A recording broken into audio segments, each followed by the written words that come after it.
आपका पहला क्वेश्चन है, भारतीय संविधान में मूल अधिकार किस भाग में वर्णित है? ये साथी बेसिक क्वेश्चन है, हम इसमें और भी चीजों को जानेंगे। ठीक है, तो जो मूल अधिकार है साथी वो भाग 3 में वर्णित है।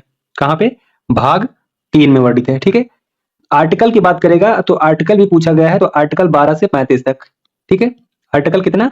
आर्टिकल याद रखना, आर्टिकल 12 से 35 तक। जो मूल अधिकार है साथी वो भारतीय संविधान में भाग 3 में है। ठीक है, आर्टिकल जो है वो 12 से 35 है। इस चीज को अच्छे से याद रखना। अब साथी एक चीज यहाँ पे और याद रखना कि ये जो भाग 3 है, ठीक है, इसे हम मैग्ना कार्टा भी कहते हैं। ठीक है, क्या कहते हैं?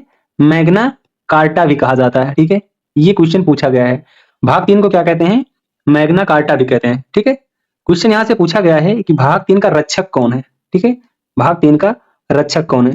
तो इस चीज को बहुत अच्छे से याद रखना। भाग 3 का रक्षक जो है वो सुप्रीम कोर्ट है प्लस हाई कोर्ट है साथी। ठीक है, यानी भाग 3 जो 3 है इसका रक्षा कौन करता है?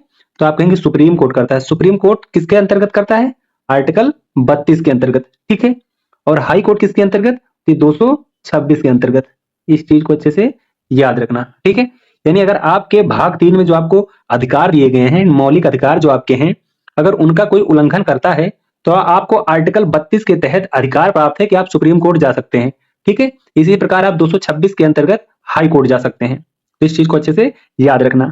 अब भाग 3 में साथी जो अधिकार की बात की गई वो 6 प्रकार के अधिकार हैं। ठीक है, कितने प्रकार के हैं?